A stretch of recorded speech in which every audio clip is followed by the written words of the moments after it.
80 शब्द प्रति minute dictation. माननीय सभापति जी, महिला आयोग विधेयक जो नई सरकार के द्वारा लाया गया है, मैं इसका बहुत स्वागत करती हूँ। यद्यपि मैं यह बात यहाँ कह देना चाहती हूँ कि भारत इस प्रकार का एक रूप धारण करे जब न तो अनुसूचित जाति और जनजातियों के लिए किसी प्रकार के आरक्षण की जरूरत पड़े, न ही किसी महिला आयोग विधेयक की जरूरत पड़े, न ही किसी पुरुष आयोग विधेयक की जरूरत पड़े, न किसी मंडल आयोग की जरूरत पड़े। जब इस प्रकार के आयोगों की जरूरत पड़ती है, इसका मतलब है कि समाज में कहीं न कहीं भीषण रूप से असमानता है और उस असमानता को दूर करने के लिए ही ये अस्वाभाविक तरीके और पद्धतियां अपनाई जा रही हैं।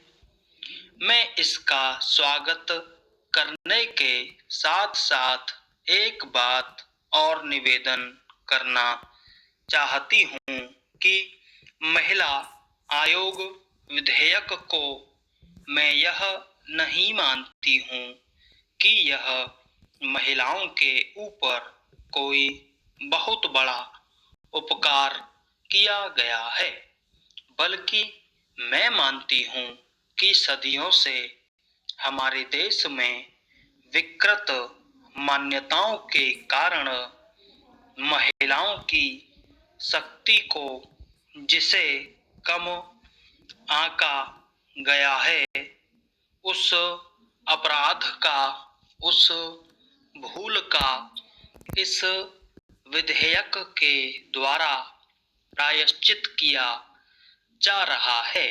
इस विधेयक के द्वारा महिलाओं को नई शक्ति प्रदान करने का प्रयत्न हुआ है। हाँ, कुछ सामाजिक परिवेशों के कारण महिलाओं को स्वयं अपनी शक्ति प्रदान नहीं की जा रही है, क्योंकि महिलाओं को स्वयं अपनी शक्ति का अंदाज नहीं रहा और कुछ ऐसी मनः स्थिति लोगों की बनी जिसके कारण महिलाओं की शक्ति को जानबूझ करके कम आंका गया है। अन्यथा आज भी उदाहरण के रूप में देख सकते हैं कि महिलाएं, यदि हम शारीरिक दृष्टिकोण को छोड़ दें तो मानसिक दृष्टि से और भावनात्मक दृष्टि से महिलाएं पुरुषों से कहीं ज्यादा शक्तिशाली होती हैं। मैं सभी माननीय सदस्यों से करबद्ध निवेदन करना चाहती हूँ कि चाहे कोई मामला हो, अनुसूचित जाति और जनजाति का मामला हो, चाहे महिलाओं का मामला हो, मनोविनोद कर सकते हैं।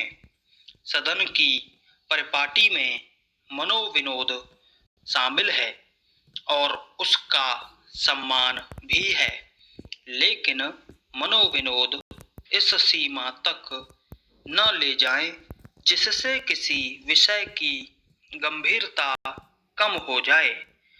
मैं कल से यह बात देख रही हूँ, जब से महिला आयोग विधेयक पर चर्चा हो रही है।